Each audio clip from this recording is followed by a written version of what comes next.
innings. Going back, he's got it. And the inning is over. A double, a stolen base. Casey with an RBI ground out. We are tied at 1 after 2 here at Lone Depot Park.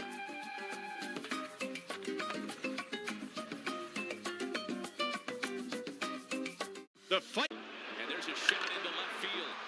Stanton on his way around to score. And the Yankees are on the board. First, it's 1-0 New York. Bouncer headed up the middle, and that's going to get through and drive in a couple of runs. Cranked up and sent into the right center field gap. McMahon's going to score easily. They're going to wave Wills around. Plays to third. 5-0 New York. Another one head for no man's land, but Harrison Bader read it well. Former Gold Glover comes up to make a very nice catch for the guy they call Big G, who has driven in a run with the 3rd straight hit to open the 5th inning. Chopper for Jazz, hot shot, and he makes the catch. That got on there on a line, and he's telling Jose Caballero, "Did you see that?" I could watch Jazz Chisholm play. I mean, he plays with such joy. Only David Cohn, Ron Guidry, and Mel Stottlemyre had opening day starts of 6+ innings with 2 or fewer hits and no runs allowed. They say it's a game of numbers, pero el flow es completamente otra ciencia. Esto es flow mayor.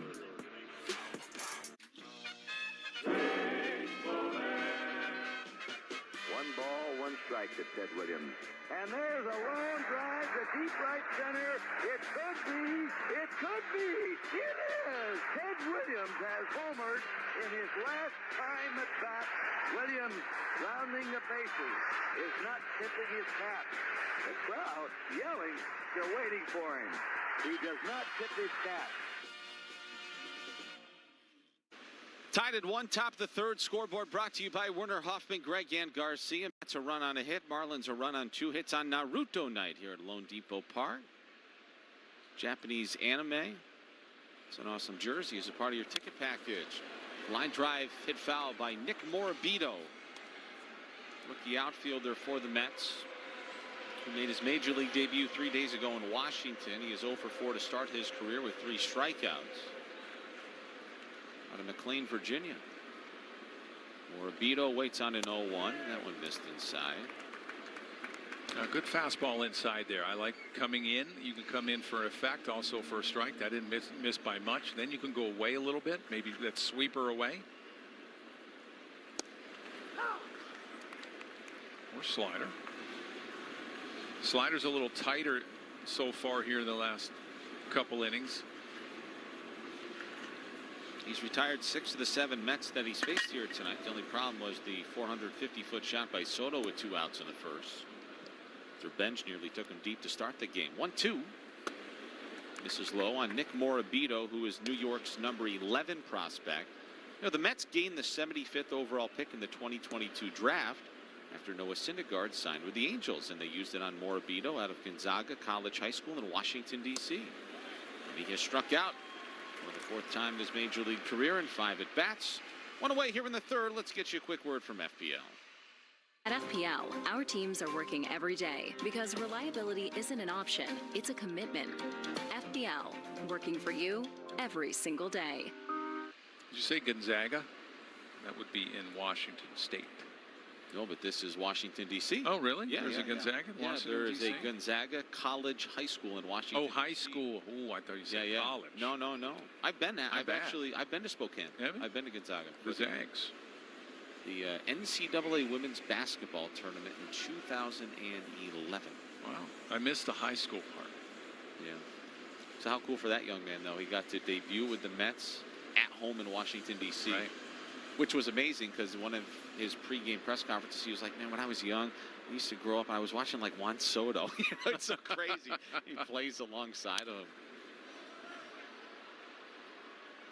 There's Luis Torrens with 1 out for New York. He's batting .208. He has become the primary backstop for the Mets since Francisco Alvarez got hurt. Once again, he's had some rotten injury luck in his career.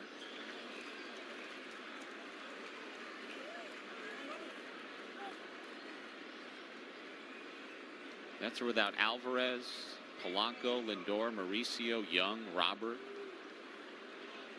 No Holmes, McGill, Senga, Minter, Nunez to beat up Ball Club. Terens waits on an 0-2. And he can take a seat. Back-to-back strikeouts for Yuri on the slider here in the third. And here comes Carson Bench. Nobody out. He almost hit a homer in the first last time he was up. Look at the jump.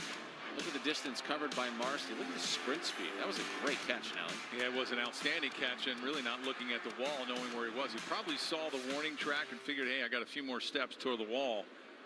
Little snow cone off a changeup. And Yuri challenges him with a fastball. It's 0-1 on Bench, who through his first 10 games was 3 for 33 at the plate. His first 30 games, he hit $179. His last 17 games, he has been terrific, batting .377. And we have a challenge here. Pitch was called the ball. And Joe Mack thinks it might be a strike. Joe Mack is right. Call's overturned. It's 0-2 on Bench. Little backdoor curveball. Yuri throws that curveball to lefties. He really doesn't throw it to righties. Sweeper sliders to lefties. He'll mix in a curveball every now and then to a lefty. 0-2 is grounded sharply to second. Piece of cake for Xavier Edwards. Pair of perfect frames after the first for Yuri.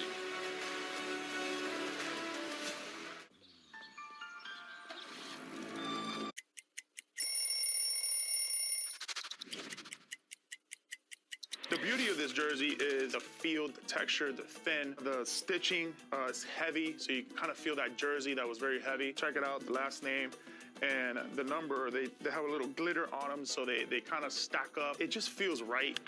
I had some really cool cleats to go with it. The way it gets dirty when you slide, it just kind of like rubs off on that glitter. It's really, really cool. In a big-time spot here in the 8th. It's the 2-2 pitch. Yelich, a high drive, deep right, down the line, fair, and gone! Yelich delivers in the clutch.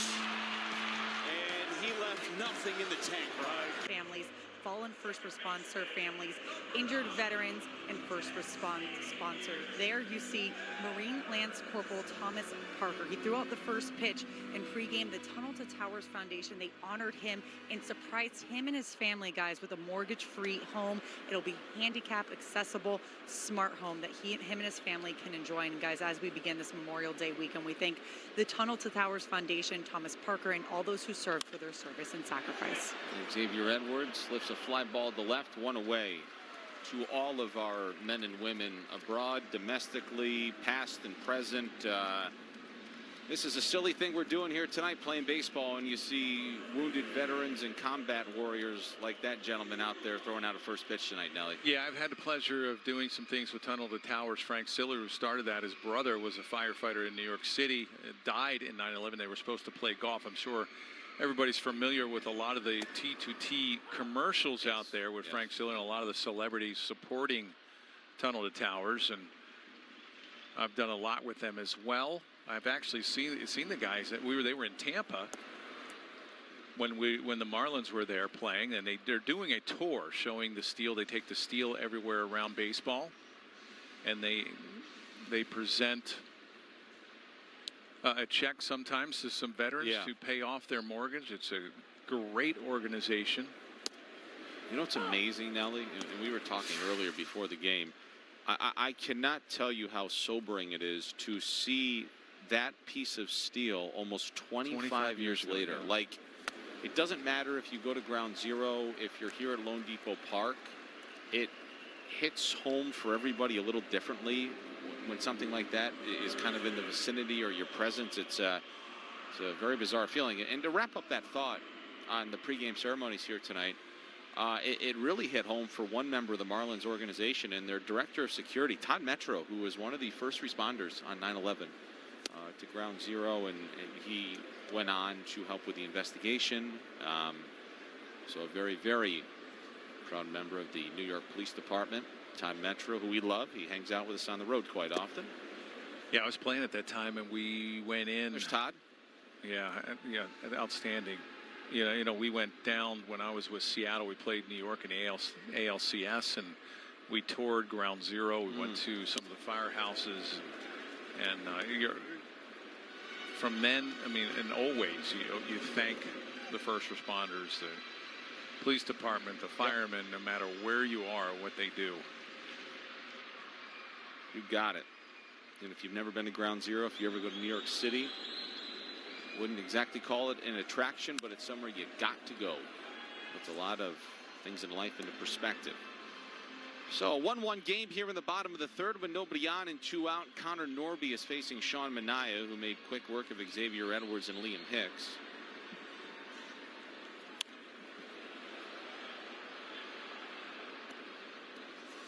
Connor Norby has reached via a walk tonight. That was back in the first. He is 0 for 9 since his 5-game hitting streak came to an end.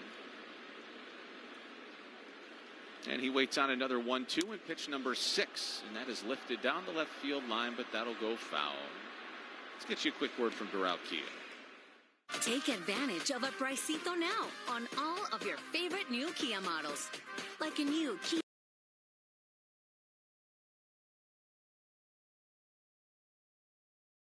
K5, Sportage, Sorento, Soul, and more.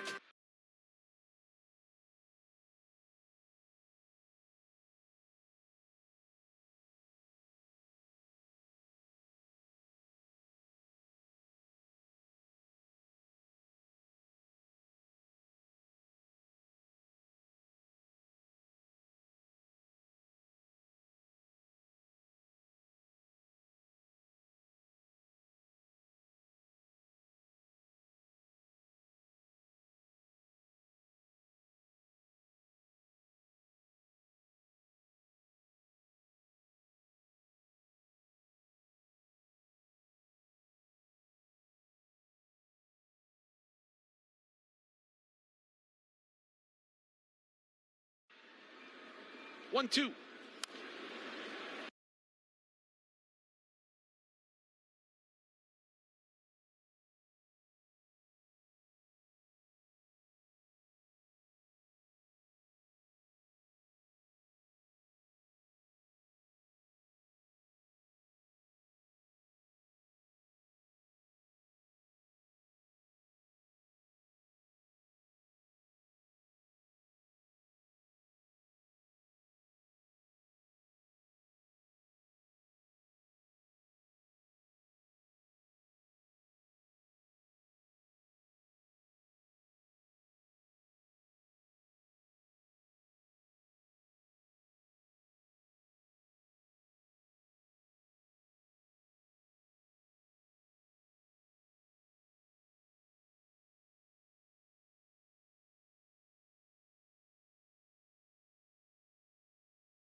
Backing him in to see the Marlins and the Mets. Ground ball double play.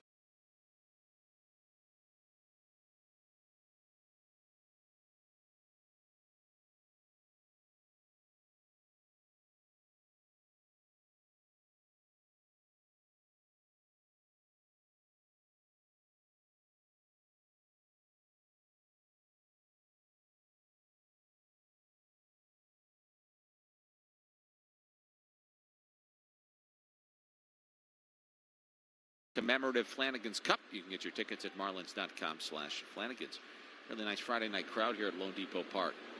Backing him in to see the Marlins and the Mets. Ground ball double play. Taylor made. 6 to 4 to 3. And the side is retired here in the fourth.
Last night, watch your favorite Marlin pitch and play. Got to start them when they're young. How about that ice skating down in Miami, South Florida? Gotta love it. Go in. I would imagine that ice skating and hockey and figure skating is becoming a lot more popular with the rise of the Florida Panthers winning back-to-back Stanley Cups.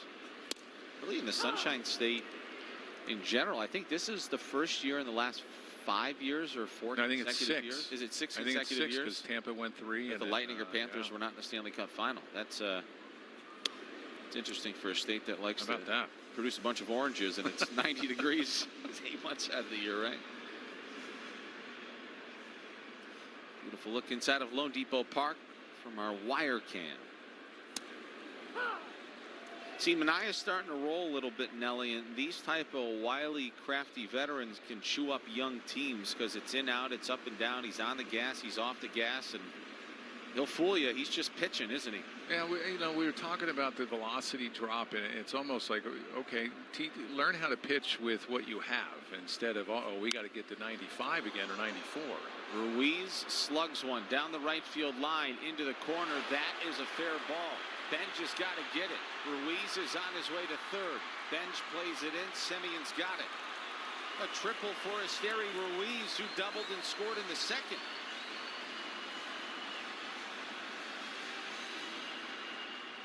had a lot of hang time, and Bench had a long way to go in right. Well, they're playing him the pull. It was a four-seam fastball. Good effort. There you see it just stayed fair. Looked like it was hopping up into the seats. This is a better look here. It hops off that wall. And with Ruiz's speed, he might have been thinking inside the park. If there was one little bobble by Bench, that might have been quite the show. Here's Owen Casey, who plated Ruiz in the second when Esteri doubled, stole third, and then scored on the RBI ground out by Casey. But now there's 2 outs here in the fourth. Let's see if Casey can cash in another. Can he cash in another? Can he cash in another? He can. And the Marlins have their first lead in the ball game. That was fisted into center. And speed kills. During that Tampa series, you saw what kind of base running can win ball games on both sides, both the Marlins and the Rays. Well, Ruiz has done it himself with Casey backing him up. Another four-seam fastball was supposed to be away. You saw where the catcher, Terens, was setting up. He wanted that on the outer half, and that was inside and up. And he just shoots it past the second baseman, Simeon. So a 2-1 lead for the Marlins on this Friday night here in Miami. A big night at the plate so far for Esteri Ruiz. Here's Joe Mack, who collected himself an infield single back in the second. Halfway to the cycle. He's got one of the tougher ones, the triple out of the way. Yeah, and he has more pop than people would often suspect. Joe Mack has some pop, but he's still in search of his first major league homer.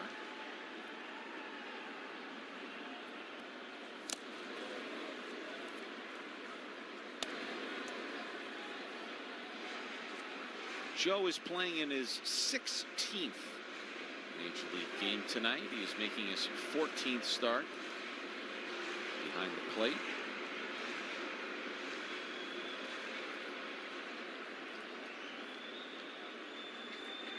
Stands nice and tall from the left side. Waits on a 1-2 that missed too far outside.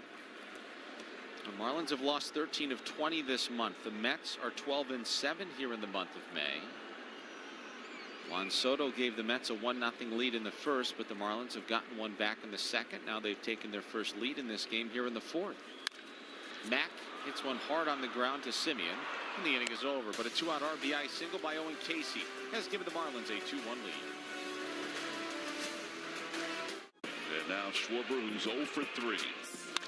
That one's hit well deep to right field. Abreu's going back. It is going to be long gone.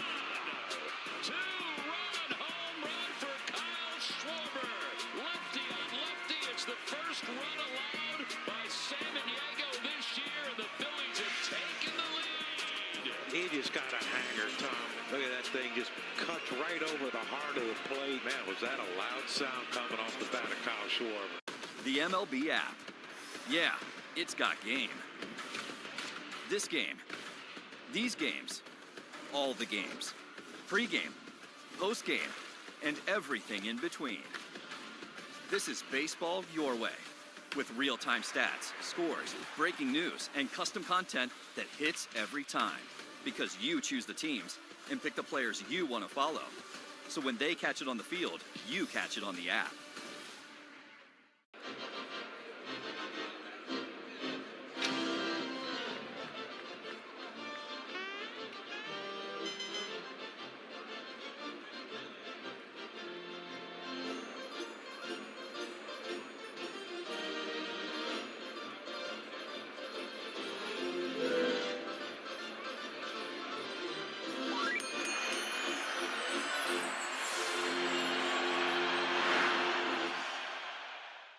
Puedes ser el dueño de grandes momentos del béisbol. MLB Auction te permite participar en la subasta de bates, bolas y jerseys autografiados, con artículos de tus equipos de grandes ligas favoritos, leyendas y jugadores. Visita auctions.mlb.com. Now back to the Lone Depot Park, where the Mets trail the Marlins 2-1. Top of the fifth inning scoreboard brought to you by Werner Hoffman, Gregg, and Garcia. Jeff Nelson, Kelly Sacco, Kyle Seeloff with you. Thanks for hanging out with us tonight. Here's the line so far for Yuri. Pretty good, Nelly. Yeah, and he pitches better here. The numbers between home ERA and road ERA, it's a huge difference. He's much more comfortable here at Lone Depot. He's using his fastball, got a really nice double play. using his fastball, and that second time around, he has an occasion to get away from it and go to the off speed, but not this time. That's nice to see. A little bit better mechanically. You know, you could see when he's dialed in that the mechanics are a lot better. He's very smooth over the rubber. He's breaking his hands. He's getting a little bit more over that front leg. When he spins off, and he violently spins off, that's when you can see the big difference in the location of whether it's the breaking ball or the fastball.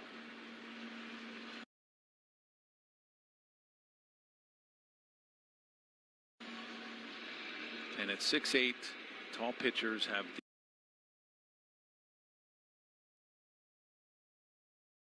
the hardest time repeating their mechanics. It's something that he will have to work on.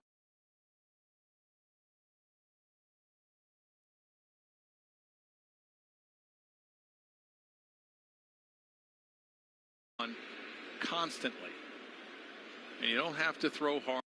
6'8", tall pitchers have the hardest time over that front leg.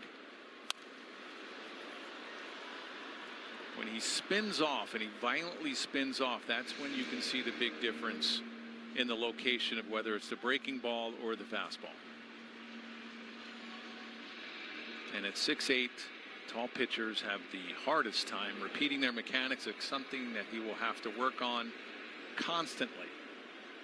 And you don't have to throw hard. It's just going through the motions. You can do it at home. You can do whatever just to try to get more consistent. Beatty, Simeon, and Ewing to bat for the Mets here in the 5th. And since playing third base every day beginning on May 2nd, Beatty hitting .293 in 18 games with an .827 OPS, so 17 hits. He waits on another 0-2. And this one is going to result in a little pop out behind second for Javier Sanoja. And there's one away. Start your game day early with Blue Moon Live. Enjoy $7 Blue Moon drafts, $3 hot dogs, and live music before the Marlins take the field on select Saturdays. Get your tickets at marlins.com/tickets. You go orange in or orange out with your Blue Moon? Oh, I tip it right into the glass. Yeah. Orange in. It's a pretty good deal right there. Yeah, it is. Great deal. Strike one called on Marcus Simeon, who popped out to Liam Hicks back in the second. It's a nice, refreshing orange after you chug your beer, and then you can bite off the orange and ask for another. Yeah, you drink it quick while it's cold. Not a big warm beer guy. No. Don't think many are. They even throw a beer and some ice, glass of ice. Now, Yuri Perez has retired 10 of 11 since the Soto 2-out solo shot in the first. And he's facing Marcus Simeon, who's batting .348 with runners in scoring position this season. When there's nobody on base, he's a .172 hitter. Soft roller towards first, and Liam Hicks dives to the bag. Simeon is out.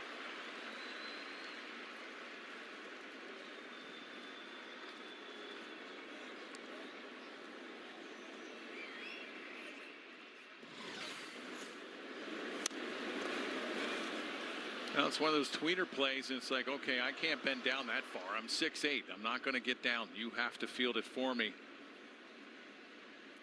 Heads up. Telling Yuri, get the heck out of the way.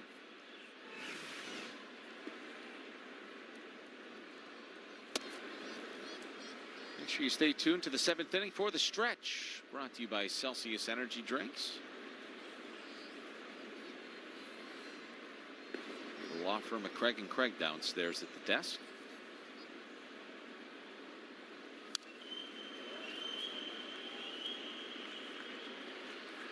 So you know how we were saying earlier, Nick Morabito was drafted by the Mets, and that was the pick in which they got for Noah Syndergaard. A.J. Ewing was the pick used to select him in the 4th round in 2023. That was a compensatory pick for Jacob deGrom, signing with the Texas Rangers. So you get Morabito for Syndergaard, Ewing for deGrom, and he has turned himself into New York's #1 overall prospect after the graduation of Carson Bench. Well, with Syndergaard, he went out to L.A. or California with the Angels and never really amounted to much. So this was a really good pick on him. DeGrom's coming back after injuries, having a pretty good year so far with Texas. I think he's going tonight. He's got a 3.02 ERA and 9 starts for the Rangers this year. Ewing cues this one softly towards third. That'll end up foul.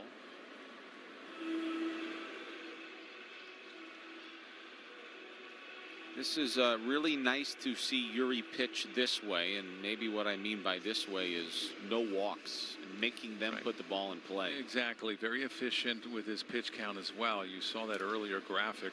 Pitches by inning, and the only inning he was above 15 was that first where he threw 16. Everything has been under that, and that's what you love to see. He's filling up the strike zone a lot better. His slider has been a lot better than his sweeper as far as him able to command that pitch. And maybe the Mets were the medicine that Yuri needed. That one was really close, and I couldn't tell you from that right there if that's a ball or a strike. But the Mets have only drawn 3 walks in their last 3.5 games. They are very aggressive. As Ewing awaits pitch number 7 from Yuri and pitch number 64 of his outing. And he struck him out with a fastball at 100 miles an hour. 4 strikeouts, no walks for Yuri. He's allowed a run in 5 here tonight. Still 2-1 Miami.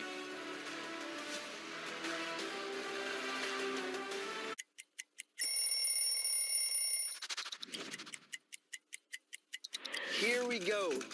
This is a classic road jersey for Boston. This is the first uniform I put on when I came with Boston. When you see those 2 socks together, that's one thing I know I had to do. I had to make sure I had my red socks high, okay? My 2 red socks, because, you know, there's 2 here. Tovar from the outfield grass skips it on the carpet and got him.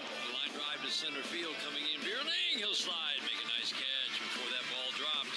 Long run for Angel Martinez. He dives and makes the catch. Backhanded catch. What a play by Angel Martinez. Deep left center field on the run is Riley Green. Reaches up, made the catch. Riley Green with a terrific running catch. Soft line drive up the middle. Nunez picks it off.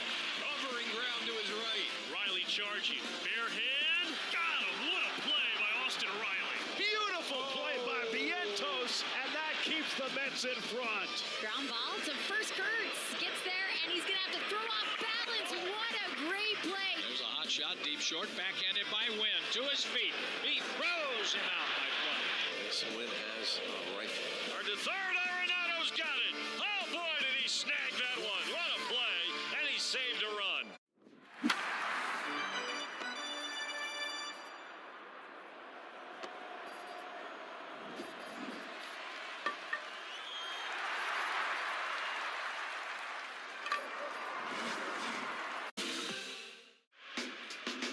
Well, experience the Marlins from a private suite. Entertain with next-level luxury and custom in-suite catering while watching the Marlins. Book today at marlins.com/premium. Man, if the food upstairs in the suites is anything like the food that Tommy and I had in the PNC Club a couple of nights ago, oh, baby. What were you guys doing down there? Well, that's none of your business, actually. You haven't taken me down there. No, we shot the Open down there. Oh, you did? Oh, Nice. my goodness. I had not tried that food before. I don't think I'm supposed to be down there, but I'm going back. And they can't stop me. A 9-1-2 due up for the Marlins here in the 5th. They did trail this game 1-0. They now lead 2-1. And Owen Casey has both RBIs for the Marlins tonight. That one stung Mr. Terrens behind the plate. Maybe this will be a game that kind of opens up the organization's eyes in terms of Owen Casey, and maybe he gets a little bit more pull as Sanoha pulls this sweeper into the left field corner. He's going to open up the bottom of the 5th inning with a double. Just going to say maybe Casey gets a little more run against lefties now. We'll see. Another extra base hit for the Marlins. That's their 3rd of the night. Sweeper that stayed up in his zone. Nice job by Sanoha staying with that pitch. He saw it. Didn't have that dip. They wanted it at the back leg of Sanoha. Stayed up around the thigh. And he hit it down the left field line. Lead off double. See if the Marlins can make something happen this inning. Well, 7th double for Sanoha, who's been really frustrated. He came into this ball game hitting $128 in 14 games this month. That's good to see. Let's see if Xavier Edwards is really serious about bunting here. If he's going to bunt, that almost looked like he was going to try to bunt for a base hit. Brett Beatty looks a little in between down there at third. Edwards 0 for 2 tonight with a ground out and a fly out. Well, Beatty's got to play about halfway, right in front of the bag. You can't really give in a lot because Sanoha could easily swipe third if you want to play in on the grass. Now, it looked like Edwards maybe trying to sacrifice there again. Not sure. So is this a situation where Beatty can play back a little because Minaya is going to fall off the third base side of the rubber?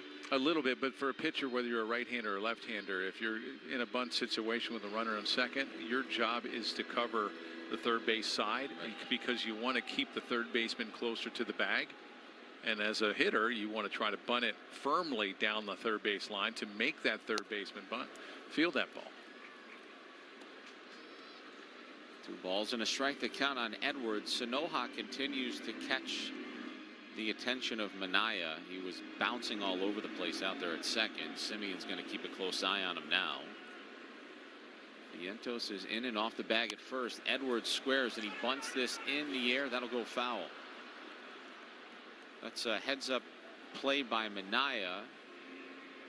If you dive for that ball and touch it in fair territory, that's a base hit and you're in a load of trouble. And as soon as he knew he couldn't get to that in the air, he let that English take over and let it go foul. Yeah, it's a wheel play for the Mets in a bunt situation. So you have the second baseman, you have the first baseman charging, and Simeon, the second baseman, he really has to hustle over to get first. He's got a long way to run to try to get the first base back. Now, the bunt will probably be off because of 2 strikes, but they're playing Edwards to pull. A lot of times when you don't play hitters to pull and that wheel play, you'll see the shortstop play more towards second. Line drive out towards short. Bichette's got it. And there's one away. So Edwards cannot advance the runner. And with 1 out, Liam Hicks will get a stab at this. I thought maybe the first attempt was probably bunting for a base hit. That second attempt looked more like a sacrifice, just couldn't get it down. Well, we'll see now, Nelly, if this is an opportunity for maybe Sanoha to think about stealing third. Nobody has stolen more of third this season than the Marlins, who have done so 15 times. Ruiz has done it 5 times. Marcy has done it 5 times. Well, you got to make sure you get a good jump because you have a left-handed hitter in Hicks. So for a catcher, it's easy to make that throw down the third. Now you want to see if Minaya is going to get into a little bit of a pattern. And he popped him up. Beatty's got it. The Marlins are in danger of stranding a leadoff double here in the 5th. Now it looks like Minaya, he'll take one look at second base, and then as soon as he turns his head, he lifts his leg and goes home. Now he's done that 2 or 3 times in a row. He hasn't given that second look to second. Now that's one thing base stealers can pick up. If you're going to look back one time, then once that head starts turning, they take off. There goes Sanoha. Here's the throw to third, and it's not in time. Boy, a risky proposition, stealing with 2 outs with all that speed at second, but now you're a pass ball or a wild pitch away from making it 3-1. Well, that's exactly what he did. You found the pattern. As soon as he started turning his head towards home, Sanoha took off.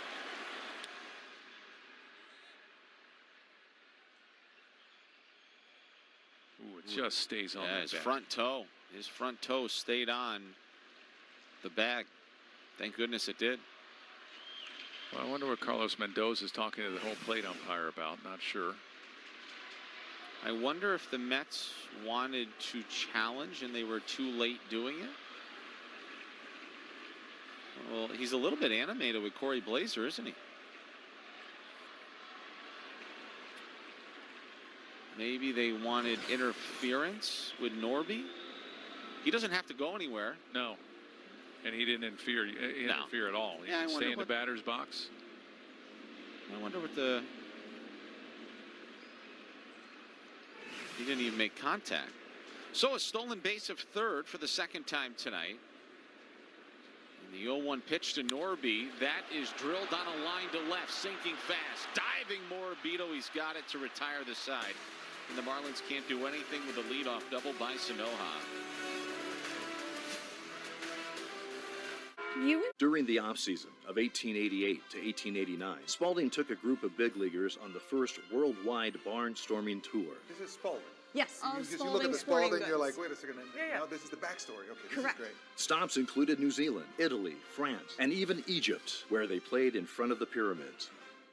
Spalding's contributions to baseball history don't end there. Do you know the story of Doubleday and the invention of baseball? Please tell us. Enlighten us. When a 71-year-old Cooperstown native came forward, baseball officially had a birthplace in Cooperstown. If I'm in the presence of this baseball, does it like give you powers to become a better baseball player? I've been here 5 years and playing baseball through all of it. I don't think I've gotten better. And whether it's the World Series or the wonders of the ancient world, there's no debating that baseball connects us all. Go to baseballhall.org to plan your visit to the National Baseball Hall of Fame and Museum in Cooperstown, New York, and catch every episode of Hall of Fame Connections on MLB.tv.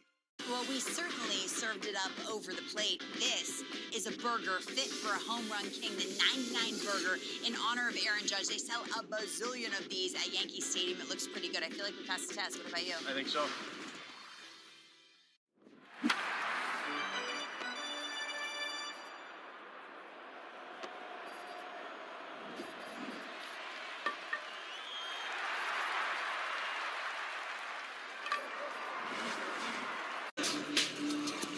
Welcome back, everyone. Time now for our Ocean Bank Making Waves minor league report. How about this performance from Jack Ralstein?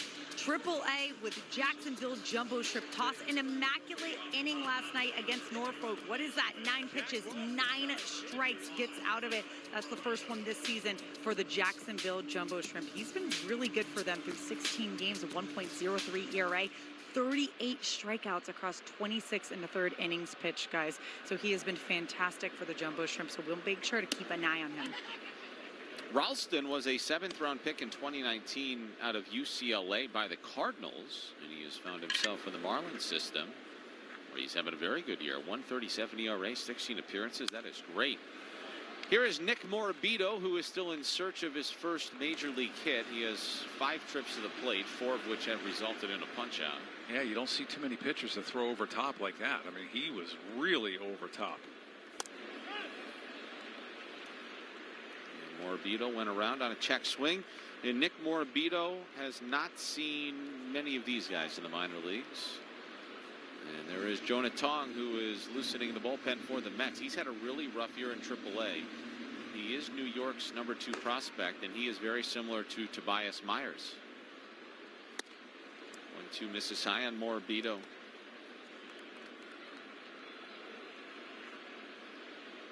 Morabito was the Mets minor league player of the year a couple of years ago. He spent last year with AA Binghamton.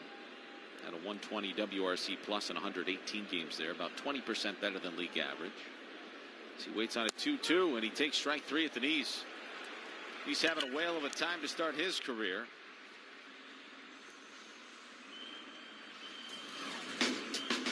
Here's tonight's Good Greek Moving and Storage roster move. Jonah Tong recalled from AAA Syracuse. Craig Kimbrell, the future Hall of Famer, designated for assignment. I think he had an ERA hovering right around 6 this year. Got some outs here and there, but you know, looks like his career is starting to really come to an end there now. Yeah, Kimbrell trying to hang on. He started in the minor leagues for the Mets. He got called up.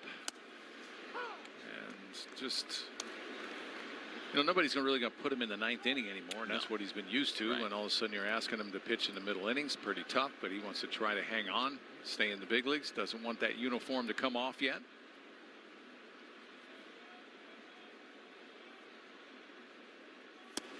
Luis Torrens swings right over top of a slider from Uri. It's quickly 0-2 on Torrens, who was a National League Gold Glove finalist at catcher last year. Let's see if he goes upstairs with that fastball. He's been using the fastball quite a bit today. Has better command of it. Check swing, tied him up. He did not go. And that fastball inside, now sometimes they've been wind up going back-to-back fastballs, but when you're throwing a fastball inside, it really opens up the outside part of the plate. Let's see if Mack gets really far away off the plate. No, they're going fastball. there's been occasion, and I like the way Mac is moving, especially with the Uri, and you're getting ahead, is if you're going with that sweeper or that slider, get off the plate.